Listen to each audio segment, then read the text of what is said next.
اللہ تعالیٰ نے ارشاد فرمایا یا ایھا الناس ان کنتم فی ریب من البعث فإنا خلقناکم من تراب۔ یہ لوگ جو ہیں وہ اس شک و شبے میں پڑے ہوئے ہیں کہ یہ پیدا ہوئے کہاں سے آئے، اور ہر باشعور آدمی کا یا فلسفی کا کہہ لیجئے یا جدید تعلیم میں پڑا ہوا، اس کے ذہن میں سوال ہوتا ہے کہ بندہ آیا کہاں سے۔ ایک تو ہمارے آنے کا نہیں پتہ کہ ہم آئے کہاں سے، اور دوسرا جو ہم جاتے ہیں اس کا نہیں پتہ جاتے کہاں ہیں۔ الحاد کی جو آندیاں چل رہی ہیں، الحاد، ملحد، اور اس وقت ہمارے گرد و پیش میں بالخصوص سوشل میڈیا پر الحاد جس تیزی کے ساتھ ہماری نوجوان نسل میں سرائیت کر رہا ہے، اس کا اندازہ ہمیں نہیں ہے۔ قرآن مجید فرقان حمید نے الحاد کا بڑا مؤثر علاج کیا ہے اور ملحدین کے تمام شکوک و شبہات کا جواب دیا۔ اب یہ ایک الگ بات ہے کہ کوئی اگر اپنا اعتراض پیش کرتا ہے، اس اعتراض کا ہم جواب دیتے ہیں، سامنے والا ہمارا جواب نہ مانے وہ اس کا ذاتی مسئلہ ہے، ہمارا مسئلہ نہیں۔ ساری دنیا میں چند اصول طے شدہ ہیں۔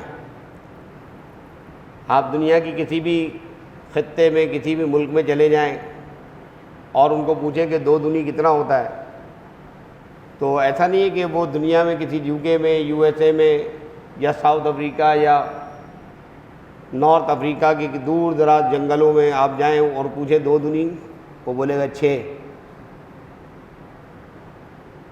بھائی 2 دونی 6 کیسے ہو گیا؟ بھائی 4 ہوتا تھا۔ بولے یہ نارتھ افریقہ میں جو ہے نا 2 دونی 6 ہوتا ہے، یہ ہمارے نارتھ امریکہ میں یہی سلسلہ ہے۔ ایسا ہوتا ہے کہ انٹرنیشنل لاز ہیں، طے شدہ ہیں۔ یہاں قرآن کریم نے جب یا ایھا الناس کہا ہے نا، تو یا ایھا الناس سے مراد کائنات کے تمام لوگوں کا خطاب کیا گیا ہے۔ ان لوگوں کو شک ہے من البعث ہے کہ موت کے بعد زندگی کیسے ہوگی۔ ہمارے یہاں قبرستان میں سینکڑوں لوگ مرے پڑے ہوئے ہیں، پتہ نہیں کب سے قبریں بنی ہوئی ہیں، ہمارے سامنے بندہ مر جاتا ہے، ہم نے تو اپنی زندگی میں کسی کو زندہ ہوتے ہوئے نہیں دیکھا۔ نبی اکرم سید عالم صلی اللہ تعالیٰ علیہ وسلم مجلس لگائے بیٹھے ہیں، صحابہ اکرام موجود ہیں، تو یہ عاص بن وائل جو ہے یہ اپنے ہاتھ میں ایک پرانی ہڈی لے کر آتا ہے، وہ سیدھا سی ہڈی ہوتی ہے۔ اب لوگ توجہ کے ساتھ رسول پاک صلی اللہ علیہ وسلم کو سن رہے ہیں، اور یہ مجمع میں بیچ محفل میں عاص بن وائل مجمع میں آ کر کے ہڈی دکھا کے کہتا ہے، اے محمد صلی اللہ علیہ وسلم، تمہارا کیا خیال ہے؟ یہ جو میرے ہاتھ میں ہڈی ہے، مطلب تمہارا جو پروردگار ہے وہ اس ہڈی کے اندر جو ہے وہ پہلے تو اس ہڈی کا جو دوسرا جز ہے وہ ڈھونڈے گا، پھر اس میں جوڑے گا، پھر اس میں زندگی پیدا کرے گا، پھر تمہارا یہ خیال یہ ہے کہ پھر اس کو وہ زندہ کرے گا۔ اچھا، اب ظاہر سی بات ہے، لاجیکل باتیں ہیں نا، لاجیکل باتیں، عقلی باتیں، جو عقل کو ایک دم سوالیہ نشان دے دیں، تو عقل یقیناً ہمارے لیے ایک سواری ضرور ہے کہ جو ہمیں منزل تک پہنچاتی ہے، لیکن عقل کا استعمال کرنا پڑتا ہے۔ جب اتنے وہ ہڈی دکھائی تو کتنے ہی لوگ ایسے تھے جو شک و شبے میں پڑ گئے کہ یار بات تو یہ بھی صحیح کہہ رہا ہے۔ اب جو ملحد ہے ان کا کام ہی یہی ہے کہ وہ آپ کے بنیادی عقیدے کے اندر تشکیک پیدا کر دیتے، شک ڈال دیتے۔ قرآن کریم نے اسی شک کی طرف اشارہ کرتے ہوئے فرمایا، ان کنتم فی ریب من البعث، اگر تمہیں دوبارہ زندہ کیے جانے میں کوئی شک ہے تو پھر ذرا غور کرو کہ فَإِنَّا خَلَقْنَاكُم مِّن تُرَابٍ، بے شک ہم نے تمہیں مٹی سے پیدا کیا ہے۔ تراب من نطفہ، ہم نے تراب سے نطفہ بنایا، پانی کا قطرہ بنایا، اس نطفے کو ثم من علقہ، گوشت کی خون کی پھٹک بنایا، علقہ خون کی پھٹک، ثم من مدغہ، پھر ہم نے اس سے گوشت بنایا، وہ مدغت مخلقۃ وغیر مخلقۃ، یہ جو گوشت کا لوتھڑا ہم نے بنایا، اس لوتھڑے سے ہم نے پھر اور مزید لنبین لکم، تمہاری تخلیق کی، وَنُقِرُّ فِي الْأَرْحَامِ مَا نَشَاءُ إِلَىٰ أَجَلٍ مُّسَمًّى، اور پھر ہم نے تمہیں ٹھہرایا ارحام یعنی رحم کے اندر، ما نشاء جب تک ہم نے چاہا، الی اجل مسمی ایک مدت تک، وہ مدت تم نے طے نہیں کری۔ تم آج اگر اس دنیا میں ہو تو اپنی مرضی سے نہیں ہو، کسی اور کی مرضی سے یہاں پر ہو۔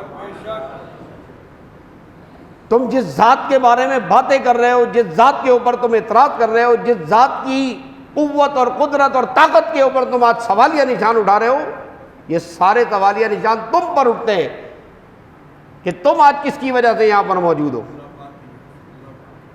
اس نے اپنی مرضی سے، اس کا ارادہ ہوا کہ اس نے تمہیں پیدا کیا، ورنہ سورہ دہر میں کیا فرمایا؟ هل اتی علی الانسان حین من الدہر، ہر انسان پر ایک ایسا زمانہ گزرا ہے، لم یکن شیئا مذکورا، جب وہ کوئی قابل ذکر شے نہ تھا۔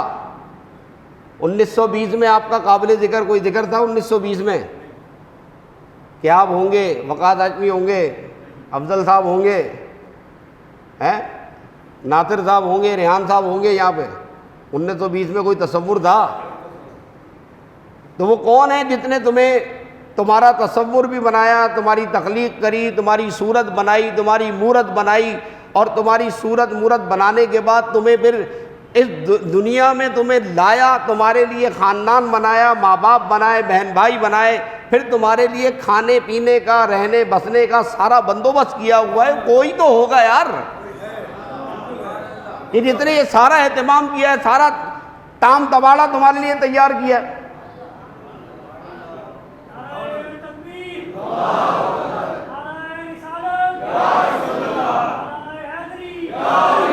تم اپنی ماں کی پیٹ میں جب تھے، 9 مہینے تمہاری ماں نے تمہیں اپنے پیٹ میں رکھا اور تکلیف پہ تکلیف برداشت کری۔ ابھی آگے 26واں پارہ جب آئے گا تو ماں نے جو تکلیف اٹھائی ہے وہ 26ویں پارے میں اللہ تعالیٰ نے بیان کیا ہے۔ قرآن میں کیا بات ہے جو نہیں ہے؟ ثم نخرجکم طفلا، پھر اس 9 ماہ کے عرصے میں جب تم ماں کے پیٹ میں تھے، اس وقت بھی اس نے تمہاری خوراک کا باہم انتظام کر رکھا تھا۔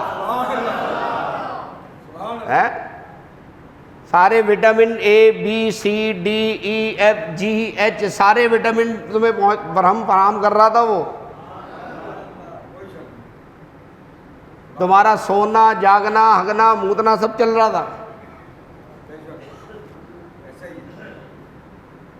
ایک صاحب کہنے لگے، بہت پرانی بات ہے، کہ جناب آپ یہ ایصال ثواب میں جو کھانے وانے بھیجتے ہیں، یہ آپ کے مردے کھاتے ہیں؟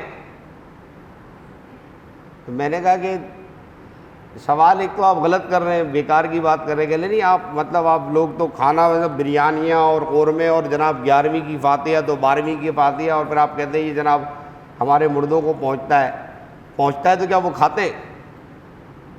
میں نے کہا پہنچنے کا مطلب یہ ہے کہ انہیں ثواب پہنچتا ہے۔ تو کہہ لے پھر فائدہ کیا؟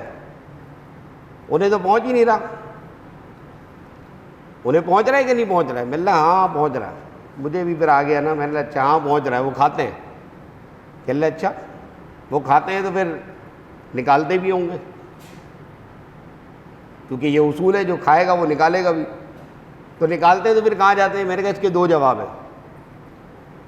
ایک جو ہے وہ علمی جواب ہے، اصلاحی، اور ایک مناظرانہ جواب ہے۔ کون سا جواب چاہیے؟ کہ اللہ دونوں بتائیں۔ میں نے کہا جب تو اپنی ماں کے پیٹ میں تھا، کھاتا تھا، پیتا تھا، بولا ہاں، تو میں نے نکالتا کہاں تھا؟ وہاں پہ بھی کھاتا پیتا تھا نا، نکالتا کدھر تھا؟ اب جواب نہیں تھا اس کے پاس. اور کہلے دوسرا، میں نے کہا دوسرا یہ کہ ہمارے والے مزار والے کھاتے ہیں تو ہم تو پہنچاتے رہتے ہیں، وہ کھاتے رہتے ہیں، نکالتے رہتے ہیں. تم کیونکہ پہنچاتے نہیں ہو، تمہارے والے وہی جو نکالتے نا، ہمارے والے وہ کھاتے. گزارا اسی طریقے سے چلتا. تو اللہ تبارک و تعالیٰ نے پاک کلام میں فرمایا ثم نخرجکم طفلا، پھر ہم نے تمہیں بچہ بنا کے پیدا کیا. ثم لتبلغوا اشدکم، پھر ہم نے تمہیں پوری جوانی تک پہنچایا. ومنکم من یتوفی، پوری عمر تک پہنچایا. ومنکم من یرد الی ارذل العمر، پھر ہم نے تمہیں بڈھا بنایا، تمہاری ہڈیاں کمزور کیں، تمہاری عقل کو معاف کر دیا، ہاتھ پاؤں تمہارے لرزنے لگے. لِكَيْ لَا يَعْلَمَ مِن بَعْدِ عِلْمٍ شَيْئًا، تاکہ تم سمجھ سکو کہ کوئی ہے.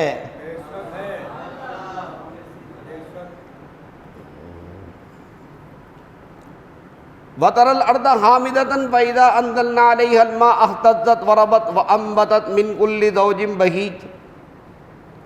اب یہ والی مثال دے کے دوسری مثال دے رہا اللہ تعالیٰ. زمین کو دیکھو، زمین کو کہتی سوکھی پڑی ہوتی ہے، پھر اللہ تعالیٰ آسمان سے پانی برساتا ہے، اور اس خشک چٹیل میدان کے اندر جیسے ہی پانی کی بوندیں پڑتی ہیں سرسبزہ اگنا شروع ہو جاتا ہے. تو پروردگار عالم انسان کو جو شک و شبے میں پڑا ہوا ہے، الحاد کی آندھی کا شکار ہوا ہے، اللہ تبارک و تعالیٰ کی ذات پر اعتراض کر رہا ہے، وجود باری تعالیٰ پر، خدا کے وجود پر سوالیہ نشان اٹھا رہا ہے. قرآن مجید فرقان حمید نے ان سوالیہ نشان اٹھانے والوں سے ایسے سوالات کیے ہیں جس کا کوئی جواب نہیں ہے ان کے پاس. یہی مضمون سورہ حج 17واں پارہ میں ابھی آپ کے سامنے پڑھ رہا تھا. سورہ حج 17واں پارہ اور اس کی آیت نمبر 5 میں نے آپ کے سامنے پڑھی. یہی مضمون 18ویں پارہ سورہ مومنون کے اندر پھر دوبارہ بیان کیا گیا. یعنی تخلیق انسان کو اللہ تعالیٰ نے دو جگہ ڈیٹیل میں بیان کیا ہے. ایک سورہ حج میں بیان کیا ہے، دوسرا سورہ مومنون میں بیان کیا. اس بات کا جواب دیا ہے کہ ہم کہاں تھے، کہاں سے آئے اور ہم کہاں جائیں گے. پھر دوبارہ فرمایا کہ وَلَقَدْ خَلَقْنَا الْإِنسَانَ مِنْ سُلَالَةٍ مِّن طِينٍ، ہم نے انسان کو بجتی ہوئی مٹی سے پیدا کیا. ثُمَّ جَعَلْنَاهُ نُطْفَةً فی قرار مکین. ثم، یہ جو لفظ ہے ثم عربی گرامر کے حساب سے یہ دو جملوں کے اندر کنجکشن کا کام کرتا ہے، دو جملوں کو جوڑنے کے لیے کام کرتا ہے، لیکن یہ وہاں استعمال کیا جاتا ہے جب ایک مخصوص ٹائم پیریڈ دیا جا رہا ہو. ہم لوگ بات کرتے ہیں اردو زبان میں بھی، تو بسا اوقات بات کرتے کرتے ہم رک جاتے ہیں.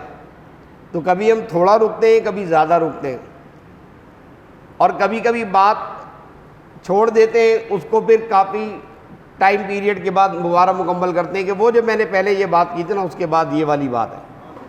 تو جب زیادہ ڈیوریشن آ جائے، زیادہ ٹائم پیریڈ آ جائے، تو پھر اس کے لیے عربی زبان میں ثم استعمال کیا جاتا ہے. تو یہاں پر بھی اللہ تبارک و تعالیٰ نے فرمایا کہ پہلے مٹی سے انسان کو بنایا، پھر اس کے بعد ہم نے اسے پانی کی بوند بنایا. نطفہ پانی کی بوند کو کہتے ہیں. ایک اور جگہ قرآن مجید میں بھی آگے آ رہا ہے 20واں پارہ، وہاں فرمایا هو الذی خلق من الماء بشرا فجعله نسبا وصہرا. هو الذی خلق من الماء بشرا، وہی ہے ذات قدرت والی جس نے پانی کی بوند سے بشر بنایا.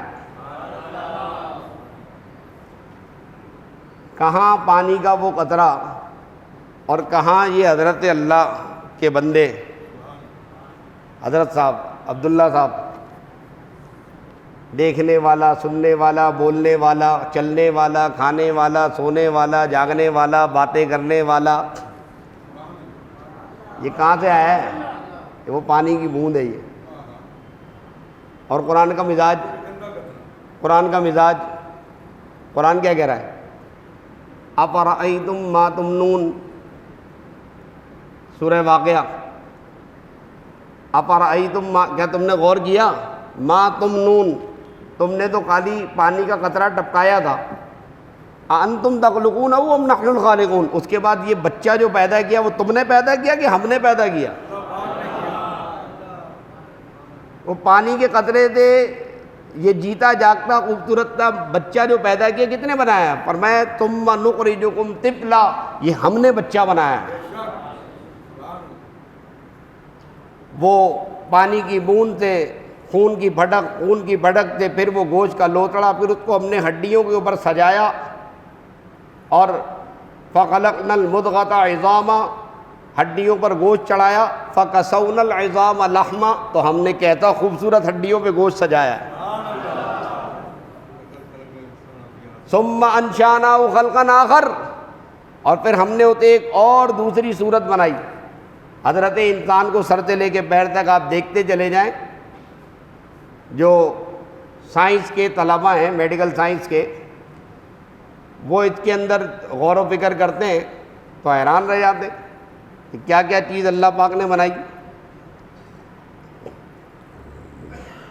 ایک مرتبہ ایسا ہوا کہ ناسا کمپنی کا ایک سائنٹسٹ اور ایک محقق جو ہے وہ اس پر تحقیق کر رہا تھا، تو وہ اپنی کتاب میں لکھتا ہے کہ کیونکہ ناسا کے اپنے پالیسیز ہیں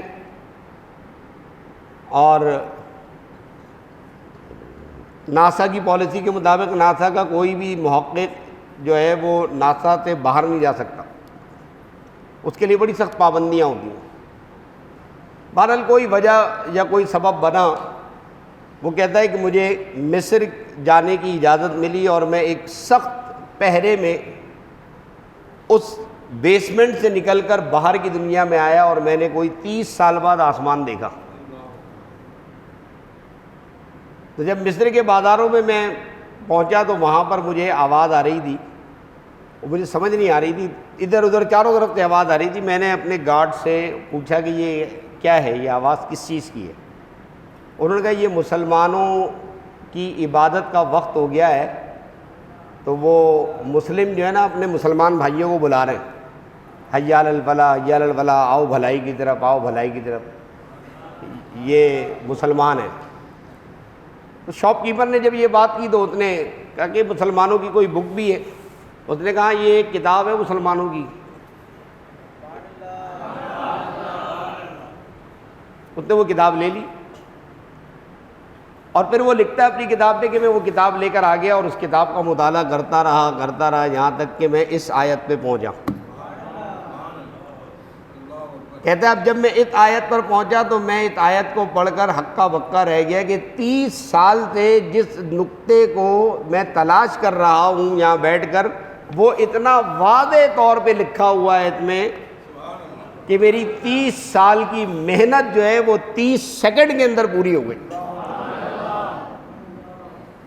اور پھر اس کتاب کو اس نے بیس بنا کر کے اپنا آرٹیکل کمپلیٹ کیا، اور اس آرٹیکل کے کمپلیٹ کر کے جب اس نے پریزنٹ کیا تو اس کی پریزنٹیشن کے اوپر زبردست قسم کے اعتراضات کیے گئے، اور ان اعتراضات کے اوپر اسے باقاعدہ سزا دی گئی۔ اس نے اسلام قبول کر لیا۔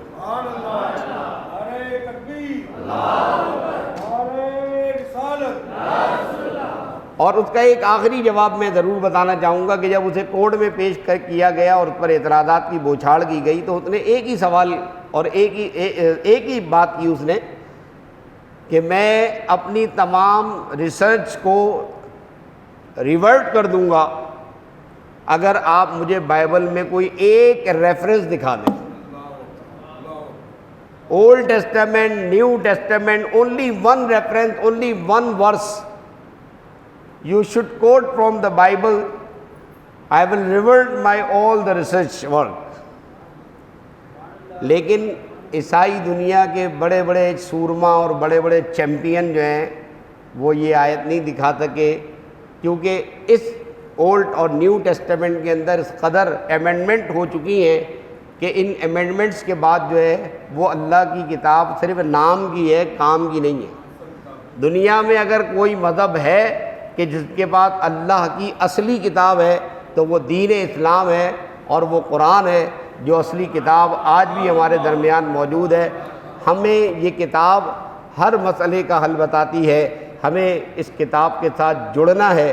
اور حدیث پاک میں آتا ہے کہ نبی اکرم سید عالم نور مجسم صلی اللہ علیہ وسلم نے ارشاد فرمایا کہ رمضان اور قرآن قیامت کے دن شفاعت کریں گے۔ یہ موقع ہے زندگی میں کہ ہم دن میں روزہ رکھتے ہیں تو رات میں قرآن مجید کی تلاوت کر کے اپنی راتوں کو ہم رنگین بنائیں اور تلاوت کلام مجید کے ذریعے قرآن مجید کو اپنے ساتھ راضی کریں، دوستی کریں کہ یہ قرآن کل بروز قیامت خدا کی بارگاہ میں کھڑے ہو کر یوں کہے گا، پروردگار دن کو تیرا بندہ روزہ رکھتا تھا، بھوکا پیاتا رہتا تھا، اور رات کو جب نیند کا وقت ہوتا تھا تو یہ مجھے پڑھتا رہتا تھا، لہذا دن میں روزہ شفاعت کرے گا اور رات کے لیے قرآن کہے گا میری شفاعت قبول فرما اور اس بندے کی بخشش و مغفرت فرما کے اس کو جنت میں داخل فرما۔